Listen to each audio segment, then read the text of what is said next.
when it happened, I knew instantly, straight away. I saw my leg was gone, and then I knew instantly that's not important. I've got to stop the bleed. Like if you used to say to someone in the military, "What are you going to miss when you leave?" They'll say the camaraderie, the jokes, the lads. What I missed, having a sense of purpose, doing something that matters. That's what that second row, the solo row, gave me. It gave me a purpose. Everything in life is that West Peak. What you think is a summit isn't. It is that West Peak, and then the next peak is going to be the West Peak, and then that one's going to be the West Peak. There's only one way in life, and that's to go forwards. You can't go backwards. Welcome to the How They Lead podcast, hosted by Benjamin Wade and Ben Stocker. This podcast is dedicated to exploring the world of high performance, showcasing examples of how individuals and teams can reach their full potential. Together, they'll be inviting amazing guests who have defined or represented high performance in their own right, from world record breakers to individuals who have achieved first in their fields. The How They Lead podcast will showcase a diverse range of guests, each with their unique stories and insights to share. So join us as we challenge traditional ways of doing things, explore new ideas, methods and possibilities, and evolve the way people perform. Hello, welcome to our latest episode of How They Lead. This is our podcast where we invite guests from all different backgrounds, different experiences and different sectors to come and let us know a little bit more about them, what they've done, where they've been and how they got there. And today we have Lee Spencer, fortunate enough to have joined us. He'll delve into what he's training for and what he's doing in the background, but we've managed to get half an hour of his time to come and join myself and Joe, who you've noticed isn't Ben anymore. Ben is actually out in the Sahara, so we've got Joe standing in, potentially a better host. Hello. We'll hear from Lee, hear a bit about your background, and then we'll get the conversation flowing, and hopefully we'll get some nuggets of information we can take home and embed back within our businesses or our teams. Lee, over to you. Well, thank you. Thanks for inviting me over. What do you want to know, I suppose? Well, who are you? Where did you first start your career? I think there's a bit about the Marines a while ago. What's been your journey to being in your house in Devon today? Well, I suppose my career and what defines me was I was a Royal Marine for 24 and a half years. And that got cut short, I suppose is an odd way of saying it, because typically a Royal Marine's career is 22 years. Okay. But mine was cut short when my leg unfortunately fell off at the side of the road when I stopped to help an accident. And I was fortunate enough to be conscious, so I was able to instruct people to pass as Bible. In fact, a passing Rastafarian called Frank from Hackney to tie a tourniquet, and when that didn't work, I got his daughter to stand on my femoral artery. That saved my life.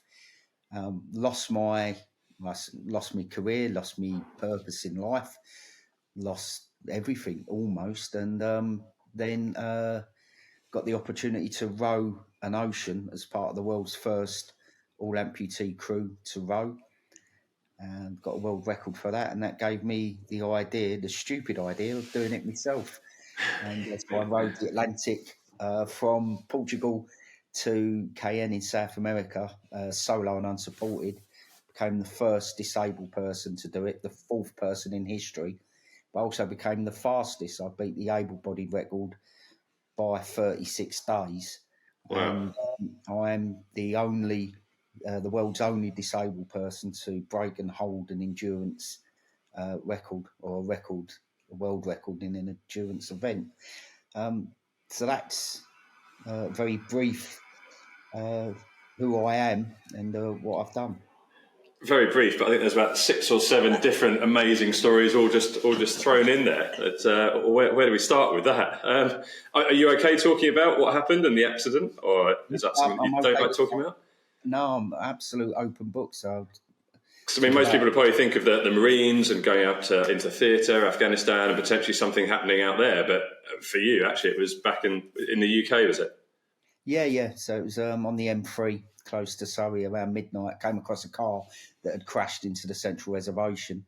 And at the time, I'd done 3 tours of Afghan, 1 tour of Iraq, so I'd have counted myself as a very competent first aider. So I pulled over and was helping the 3 people that were in that car, checking them over, when another car crashed into theirs, hit it with so much force, its engine and gearbox come flying out. So I was actually hit by a BMW 5 Series engine that knocked me about 15, 20 metres through the air, over the barrier onto the grass verge on the other side of the hard shoulder.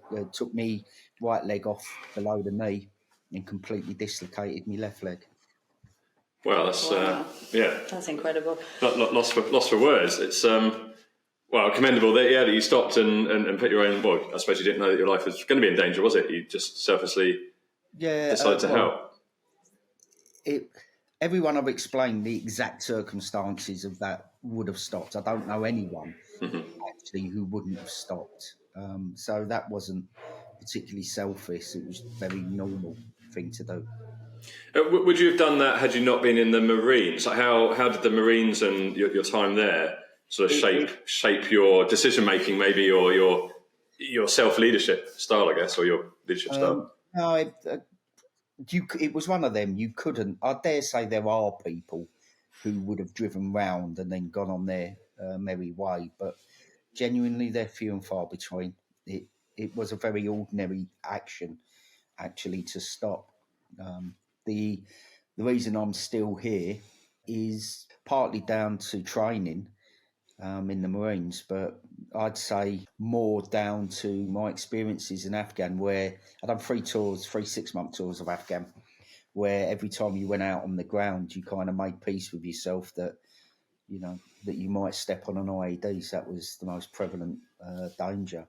When it happened, I knew instantly, straight away. I saw my leg was gone, and that was, I thought, a swear word, a profanity, or my leg's gone. And then I knew instantly that's not important. I've got to stop the bleed.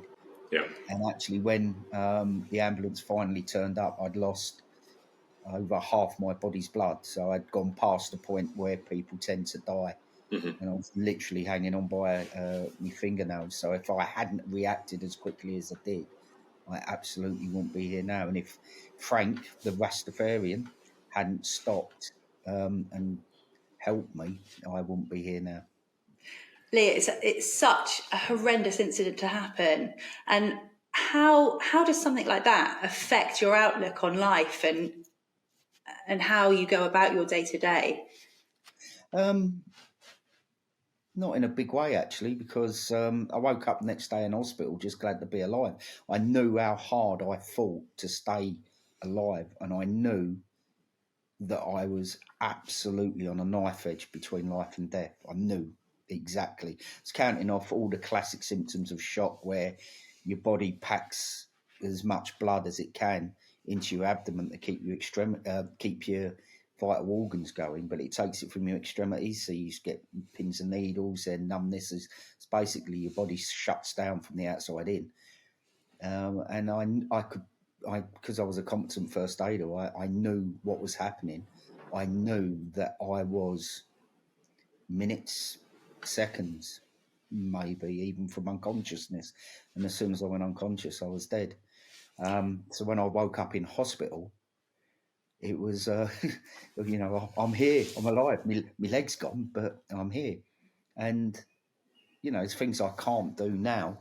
I'm never going to be the world's right-legging only hopping champion. I could pretty much live with that. And that positive outlook and the humour that goes with that, do you think that comes as a result of your experiences within the Royal Marines? Maybe. I had an extremely difficult childhood. I grew up in my dad was a violent alcoholic and used to beat my mum up, beat me up.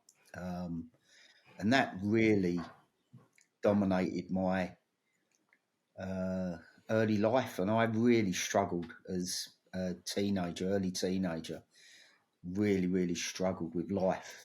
And I think I learned maybe coping mechanisms then that helped me later in life. But also, it's about perspective is an often used word, but actually, I've got I've got a loving family. I've got 2 wonderful kids. You know, I've only got one leg. You can't really moan, can you? I still feel that I've won the lottery in life. Yeah. You know, so it's about putting things in perspective more than, you know, having a certain outlook. And the podcast, sorry, called How They Lead. And I think that's a really good point to try and look like before the accident and then after. How did you sort of lead in the work up to the accident, really? Yeah, like with all your Royal Marines training, what would you say that your leadership style was in the run up to it? And then did that life-changing event change how you led? Because potentially you're more reliant on others, or at least in the aftermath of the accident. Did that affect you? I as well as a competent first aider, I would have counted myself as a very good leader. Okay. And within the Marines, and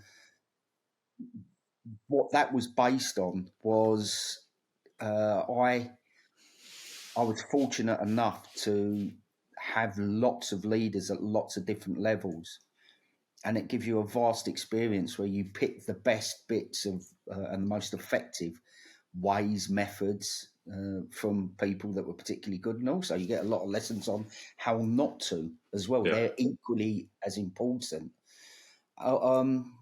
And within the Marines, I was thrown in at the deep end with my leadership journey, really. I was put in charge or promoted before my time.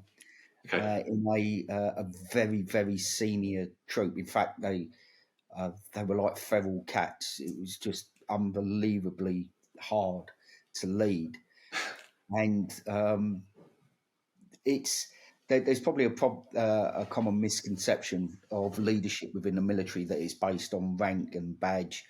And that's so not true, especially my experience with the Marines, where just being a corporal meant nothing. You know, it's just a word, and actually you have to lead effectively. You have to take the people with you. So I learned it was very much a trial by fire, and I learned that you can't just tell people to do something. You've got to take them with you. You've got to inspire them. Yeah. They've got to believe that what you're doing is the right thing. And to do that is you need a lot of empathy as well, because certain people need, you know, you can't just take a group and be the same to every single person. Everybody's different, and how people react to different styles of leadership as well. Changes from person to person. So you have to adapt and change depending on who you're speaking to, and how you have to be very flexible, and you have to empathise with people and understand what they need. And I learned that when I was first promoted, and that kept me in good stead all the way through. And I think later on in my management career, I suppose is the best way to put it, is that the best way to do that effectively is to genuinely care. Okay. Yeah, because we can probably resonate with that with some of the clients and the companies that we help, where their junior leaders have been put into a position of more senior responsibility, but they might not have actually led a team that big before. They might have been promoted because they were experts in their field, but not necessarily be experts at leading. And suddenly they've got a team of sort of 20 to 50 people to lead, but they've never done it before. So I think from what you're saying, that humility and just being open is the first step to take. Or what would you advise people, the first step? Well, humility is a good thing to have, whether you're a leader or not. And I know you talk a lot about followership, and that's probably where humility comes in most, where without jumping ahead, where you sometimes might know a better way of doing something, or think you know a better way of doing something, but have the humility to let the person who's leading lead. I think humility probably comes in more there. I think if you're promoted before your time, there is a tendency to rely on that in the military, actual rank in civilian life or in business, an implied rank, and the authority that comes with that, to just, if you tell people to do things, they should just do them. And that never works. They will not do it effectively. They'll do it reluctantly. You need to take them with you. You need to be a salesman. You need to sell your idea to people. Only by doing that do they come willingly. And if you bring them willingly, then they buy into your idea. They've got to buy into your ideas. And I think how you become an effective salesman and selling your vision that's where the empathy comes in, because you can't sell the same way to everybody. People react to different methods, different approaches differently, and you've got to be open to that. And it's very much, every conversation you have has got to be a two-way conversation. It's not, I'm in charge, you will do this, you will do it this way, you will do that. You've to have that understanding of what makes the people you're leading tick. You need to have a two-way conversation. You need to speak to them, and that's where empathy comes in, and it is so important. Yeah, absolutely. And I think the businesses that we partner with, those conversations that we have around actually really knowing your team and knowing what makes them tick, knowing their interests and understanding them as individuals, and that vulnerability as a leader to show yourself and be brave enough to show that you don't necessarily have all the answers, but actually to give a piece of you to your team as well. I think it absolutely goes hand in hand with what you're saying. I'm really interested, Lee, how has your leadership changed since leaving the Royal Marines?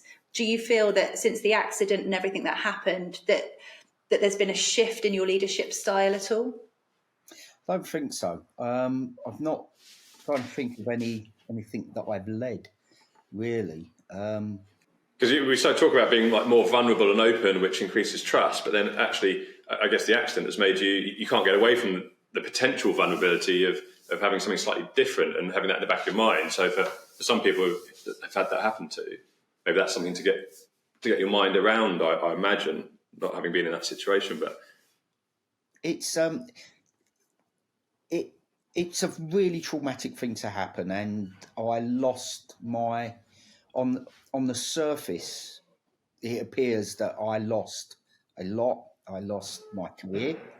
I lost the direction my life was going in, and those are, on the surface appear like massive changes, but actually, it's not changed who I am. It's not changed the essence of who I am.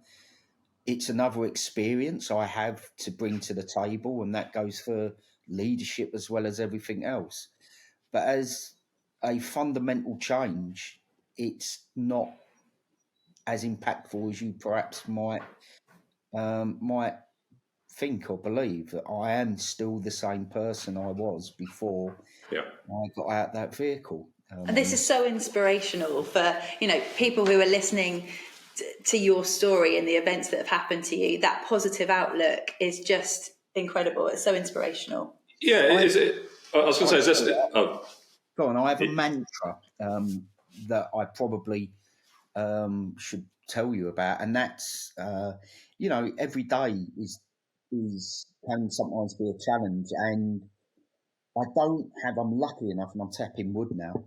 I'm lucky enough to not have any mental health issues, problems, but everybody has days when you're not as happy as that you was before, and you can, I'm reticent to say down days, but you know what I'm saying. And if I'm ever tempted to feel sorry for my lot, my mantra is this, and I say this in my head: I wake up in the morning and I haven't got a leg, so I put one on, and at a very basic level, that's sorted.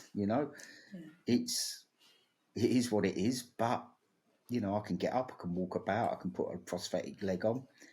There are limitations I have, and that it's not so much a positive outlook on life. It's more a putting things in context, having I think that's really good, and it probably help a lot of the individuals that we support and work with, especially when it's difficult to get out of that mindset. You wake up and you think you're going to have a bad day, so you look for the evidence to support the fact that you're having a bad day.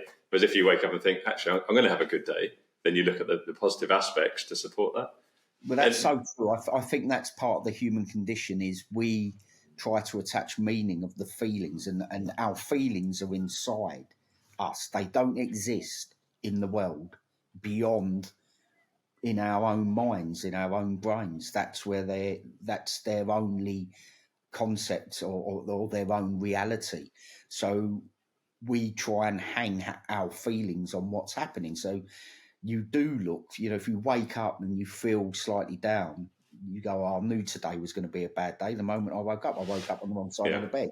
It's a purely human trait of trying to rationalise your feelings, everything outside of your head by what's going on inside your head, and the two are completely different. And if you can make that distinction, if you can make that, if you can, have that understanding, then it does change, I suppose, your outlook. And 3 times now, I think you've accused me of being a positive person, of having a positive outlook on life. I don't think I have particularly. I have perspective. Okay, yeah.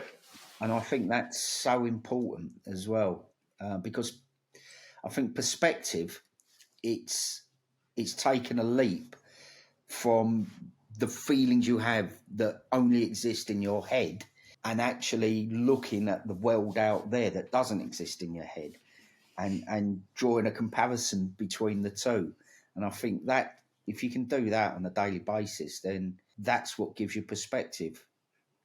Yeah, it's really good. I was just trying to think how we could relate that back to the business, and potentially it's sort of imposter syndrome, or where you think people are perceiving you in a certain way. You might be the youngest or the most experienced, but actually it's in your mind.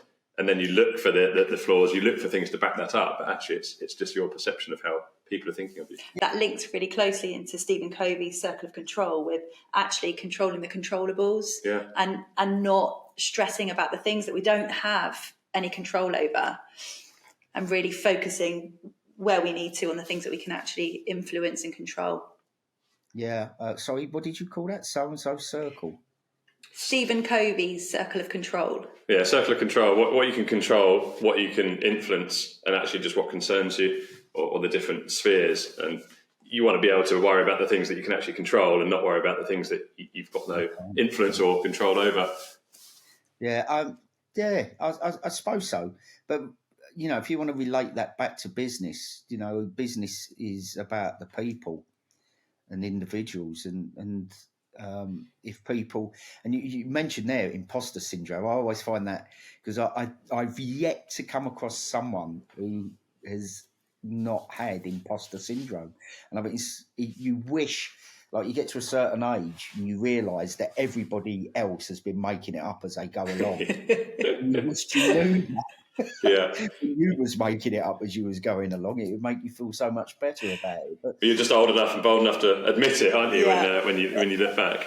But I guess if you're not feeling that, then you're not in that sort of stretch zone. You're probably just in your comfort zone, aren't you? So when you step out of that, that's when you start to think, am I skilled enough? Am I an expert in this field? Or what have I just stepped into? Well, yeah, that's actually really interesting, because that's something I do talk a lot about in business, is innovate, or building an innovative mindset, and actually stepping out of your comfort zone. It's really difficult. We're so hardwired on a psychological level to do what we did yesterday, because we're alive today to do it again. And actually stepping out of your comfort zone to innovate, to do something you've not done before, is goes against being human, actually. And it takes a lot of understanding, firstly, of the processes that stop us from doing that, so that you can then take the actions required to overcome them. But also it takes a lot of bravery. It takes a lot of courage to do something you've never done, because once you start doing things you've never done before, then you're prone to failure. You're going to fail. Actually, you're not prone to it. It's going to be an inevitability of that.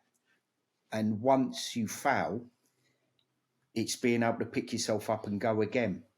That's often tricky, and that's resilience. So I get asked all the time to speak about resilience, and I first thing I do is ask the client is, what is your interpretation of resilience? Most times, over half, it's not the dictionary definition of resilience. What they're looking for is robustness, which is completely different. Okay. Resilience is the ability to pick yourself up and go again. Robustness isn't that. Robustness is, in fact, I've not looked up the dictionary definition of it, but it's almost their opposite.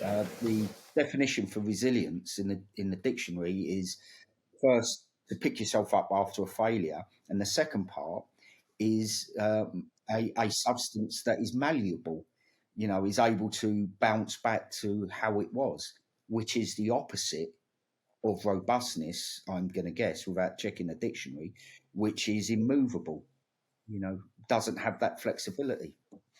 And so, actually innovation in a business setting is incredibly important, because, if you're a business and you're not innovating, understand your competitors are.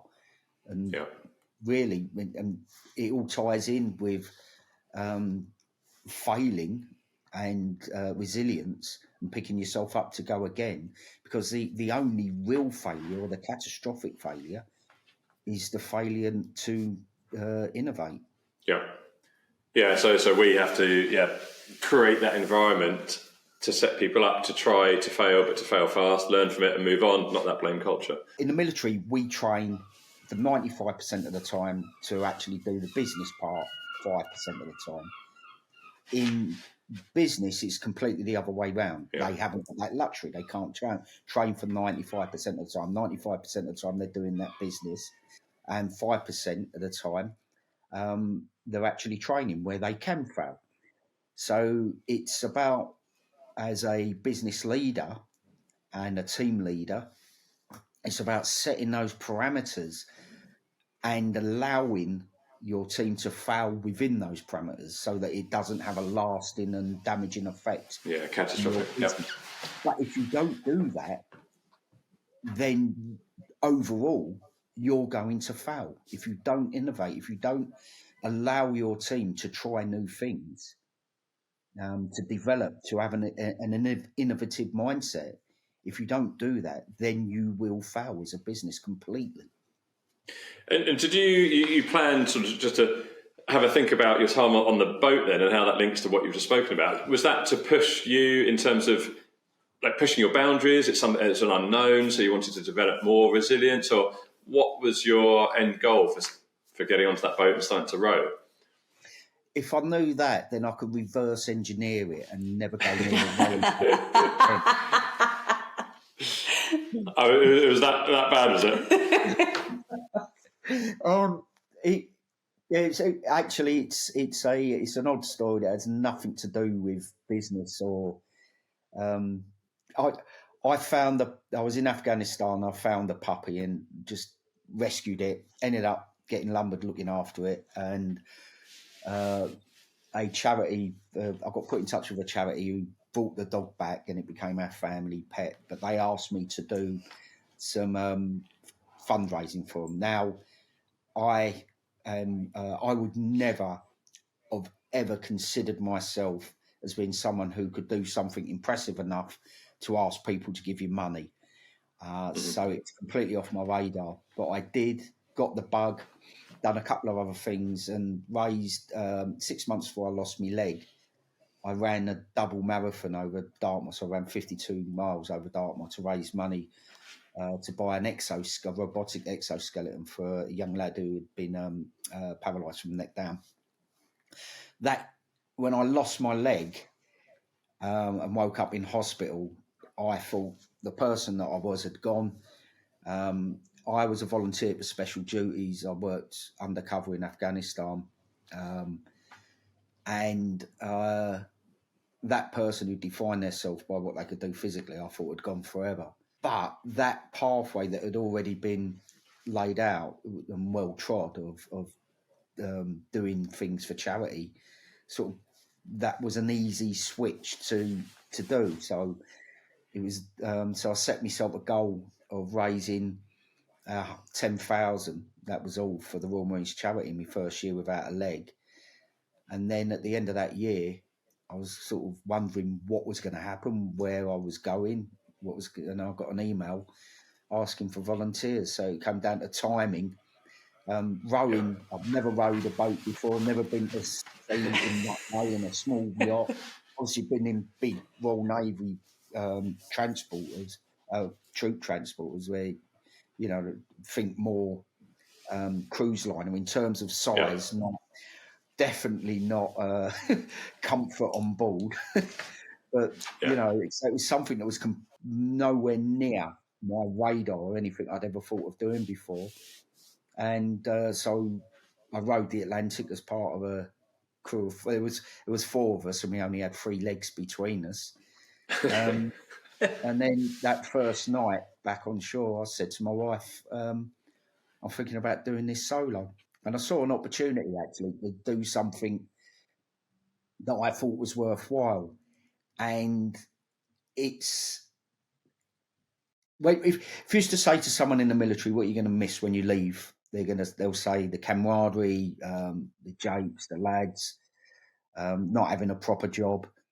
But actually, what I missed, and something I would never have thought about in a million years, was having a sense of purpose, doing something that matters. And that's what that second row, the solo row, gave me. It gave me a purpose. And that's so important for me. And I need a purpose, I think. So that's where the rowing came from. Yeah, we find that quite a bit, don't we? Well, especially with sort of Gen Z millennials as well, and like leading them and working in teams. That sense of purpose is so critical. Without that, people are working maybe effectively, but not aligned to a common goal. So they'll come in 9 to 5, but actually you can't be anywhere near as effective unless you've got that commmmon goal, common vision, and that sense of purpose. Yeah, it's exactly as you've described. Yeah, and I think, you know, having these challenges, you naturally become a real role model to others. And I know you mentioned earlier about your childhood and about growing up and how difficult your early childhood was. I'm just interested to know, who have been your key role models, do you think? I haven't got any as a young person, really. I was lucky enough to have lots and lots of different leaders that I've worked under, and you take different parts from different ones. So I've been able to plagiarise, really, the best bits. But if you was to actually make me say, right, who are my role models, I think there's two really, and they kind of align with the two most important things I think a person should have. And the first one's Ian Wright, the footballer, and that's because he never gave up on his dream. And for me, that's probably the most important thing in life, is to have a dream and allow yourself to dream. Because I'm reticent to say I believe, because I think this is fact, that we don't know. None of us know exactly what we're capable of. I mean, I've been to war 4 times. I've led men in war. I've worked undercover in Afghanistan. I was worked as a special duties operator in Afghanistan, probably the most dangerous place in the world. Lost my leg, rode the Atlantic twice, broke 4 world records, and I still don't know what I'm capable of. And I am, and I've got the science for this. Physically, I am bang average, absolutely bang average. And I think that we put so much, it comes back to not being able to innovate, not stepping out of your comfort zone. We're so hardwired to do that. We don't fulfill our potential. And that's where having that dream, if you allow yourself to dream, that's what actually does it. That's what allows you to try sometimes, is keeping that dream. And Ian Wright had been through trials and he'd always been on the periphery. And then he got to 19 which is unheard of as a professional footballer getting picked up. Went on a trial, got called back for the second week, and his boss at his job said, "Look, I can't keep your job open for 2 weeks." But he went for it, and ended up being the highest goal scorer for Arsenal, and and achieved everything he did because he didn't give up on his dream. I was just going to say, it just goes to show the power of that mindset, isn't it? Yeah. No, actually, no, because I think it's the opposite. Because having a determined mindset, that's something I get accused of a lot, and I haven't. I know determined people, so I know what a determined mindset looks like. It's almost a cheat, like a computer game cheat. That's what not giving up or allowing yourself to dream does. It allows you to cheat the system where you don't have to have a particularly determined mindset to keep chasing your goal. Just allow yourself to believe. That's why it's so important. Us mere mortals can do it. And I genuinely do know people who are determined. So I know what a determined person looks like.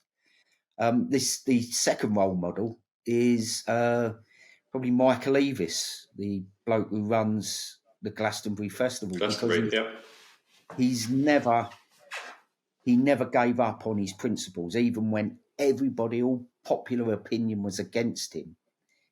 He knew what was right, and he stuck to what was right. He didn't let populism sway his actions. And I think that's so important as well, being true to what you know is right. So if you can combine those two, you can achieve anything, I believe. I guess that comes down to knowing your values as well and your beliefs, but sticking to your values and remaining true to your values, like your core values, what you believe in. Yeah. No, I like that. I know the Michael Eavis. Yeah, probably an odd couple for a Royal Marine, Michael Eavis and Ian White. That's good. It's a good mix. Good pairing. I like that, yeah. But in terms of just from you mentioned the Royal Marines again, in terms of leading teams or being part of a team, you've obviously had two really unique experiences. One in the Marines, but also a team of 4 on a boat in the middle of the Atlantic.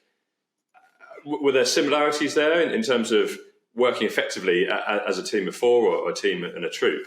What were the similarities or the differences? And is there anything that we can take away from those experiences that most of us will never get to experience? To give people a perspective of what rowing an ocean involves, you're burning between 10 and 12,000 calories a day, and you're rowing. We row 2 on, 2 off, 24 hours a day. A typical person burns between 2,300 calories.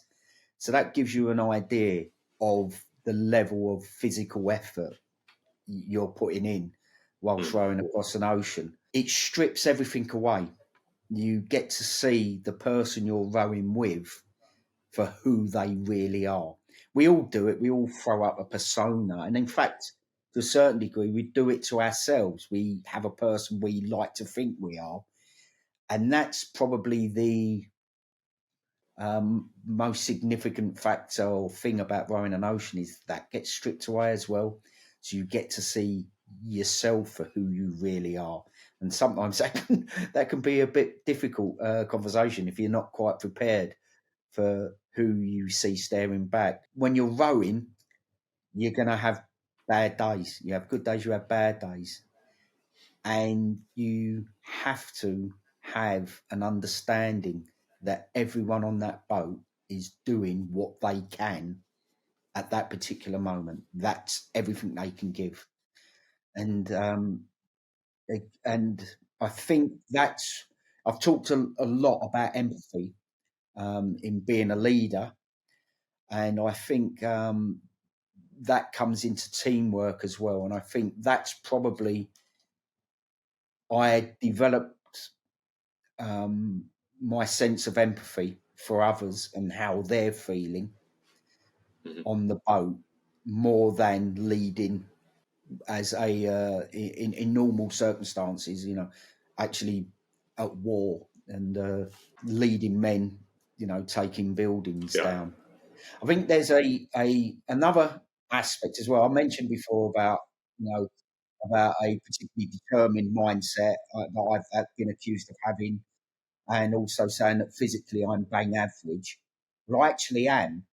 And I think that people who are gifted in both those aspects, people who are gifted in being incredibly determined or physically very able, often, not through their own fault, but they often can't understand why other people aren't able to do whatever.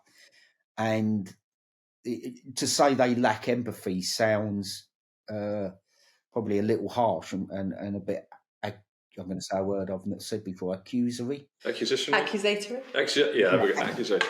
That's the word. But I think by being bang average physically and also not particularly determined, that's given me a better understanding of other people's failings as well. And I think that's in teamwork, absolutely key in teamwork. And on those days, Lee, those bad days, those difficult days on the boats, how do you rally the team together and to bring them together so they're collaborating effectively? I didn't lead on the first row, so the team of 4, and I actually could talk a lot about followership because the person who did lead was a lot younger than me and a lot less experienced than me in life in general. Really? Yeah, life in general. Probably the most incredibly determined person I've ever met, and mentally strong beyond belief. That dynamic must have been difficult to get over, especially like a life critical situation on the boat there, to have to get in and follow that person. The exact opposite. We rowed 2 hours on, 2 hours off together for 46 days and never once had a crossword. We laughed and joked our whole way across, never once put headphones in, ever. So we had a really good relationship. It always comes back to this, is that understanding of everyone's doing what they can do at that point. And no matter how much you shout, scream, cajole, it's not going to change that. You're not going to magic another 10% of effort out of someone. They're giving what they can give at that time. And so from your experiences then in the Royal Marines as a follower at some point, and again on the boat, actually, what from your perspective makes a really good follower? Well, everyone's a follower. It doesn't matter what rank you are, whether you're, a corporal, sergeant, general, you're going to be following. There's always someone in charge. So actually, followership is something we all do at every level. And I suppose a key component of that, 2 key components are going to be, I had to think about this earlier before I came on the podcast, is loyalty and supporting. And you have to have a loyalty to the person you're following. And that might sound a little bit overly dramatic, but actually, when you actually think about what loyalty entails, it's actually just nothing more than common decency. If you think someone's doing something wrong and they're in a position above you, then you owe it to them to approach that situation in a loyal way. It's to go to them first, and also is to understand that you're pulling together in the same direction. Whatever situation or whatever level of leadership you are in and or followership, you will always be a situation where you've got a better idea or a better way of doing something. You can suggest that. If it's not taken up, then you've got to understand that you might not be right. You think they're wrong, but also you've got to understand that you might not be right. Their way might be better.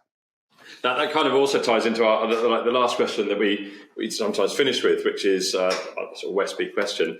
The fact that we think we know everything, we've trained as hard as we can, we've reached that pinnacle in our career, And then we get to the summit, West Peak, and we see it was actually a false summit. There's something bigger, harder, scarier hiding behind it. I mean, I could ask you that question, or we could ask, and potentially I think I know the answer, but have you experienced one of those summit moments or the West Peak moment where you've got to the pinnacle of something only to realise there's something even scarier, even more difficult, or something hiding behind it? I actually laugh. There is no summit in life, is there? So once you've achieved or reached that summit, you can't go back down. There is no down in life. You can only go forwards, can't you? And forwards is often upwards. So actually, that everything in life is a full summit. There isn't one. Everything I've ever done has always been a false peak. Everything. I always think, well, that's it, and then it isn't. You have to go again. So there is no summit in life. There is no summit. You might think you've reached the summit to only discover that, there is another one beyond that. And that's just life. You keep going. You keep going upwards. You can't go back down. That's that stretch zone that we started off with, isn't it? And that summit is just the little section that you're looking at. As soon as you stretch out of that comfort zone, you've got a whole new summit. Yeah. You might think that, okay, you set out to achieve something in business, client pays you and it's done. But where do you go from there? Do you go back home and never do anything again? You go on to the next bigger summit. So everything in life is that West Peak. What you think is a summit isn't. It is that West Peak. And then the next peak is going to be the West Peak. And then that one's going to be the West Peak. There's only one way in life, and that's to go forwards. You can't go backwards. Lee, thank you very much for that. That's been amazing to hear your journey, something that most of us can only ever dream of. Absolutely. I appreciate your time, and thank you for joining us, from myself and from Joe. Yeah, thank you very much, Lee. Great to speak to you.